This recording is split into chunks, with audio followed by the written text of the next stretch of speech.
Mga boss, eto. Makikita ang kanilang gawa sa mga panukalang batas na naipasa, pagkipaglaban at ehemplo ng tamang pamamalakad. Smeo. Trillanes, Robredo, Bam Aquino, Reza Hontiveros, Kiko Pangilinan, Jokno, Laila de Lima.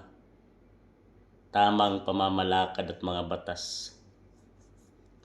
Kung bakit naman kasi mga boss, ibinoto pa to ng taong bayan. Kaya naman sila ay nasa kapangyarihan pa.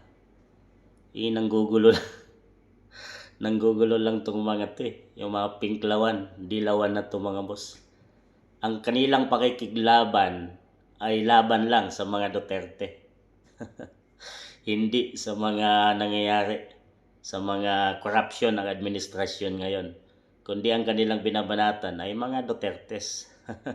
Yun lang ang makasalanang tao sa mundo, ang mga Duterte. Yun lang talaga sila nakapokus.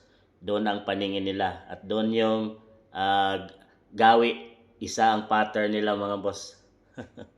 Ginamit pa nilang ang bandila ng Pilipinas. At laging bukang bibig na mga to, ang taong bayan.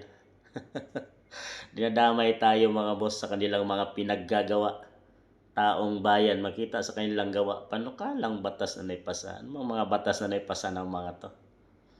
Ngayipaglaban at ehemplo ng tamang pamamalakad. Pakikipaglaban para sa mga Dutertes, yun ang kalaban nila. Hindi sa mga nangyayari sa Pilipinas ngayon, sa corruption. Dapat kung totoo sila ay labanan nila ngayon yan.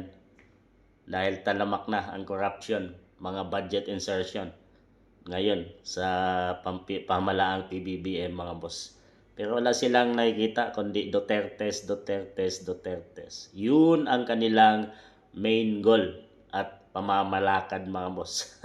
Ang hindi maupo ang mga Dutertes makabalik sa pangyarihan sa 2028. Yun ang kanilang goal, mga taong mga to.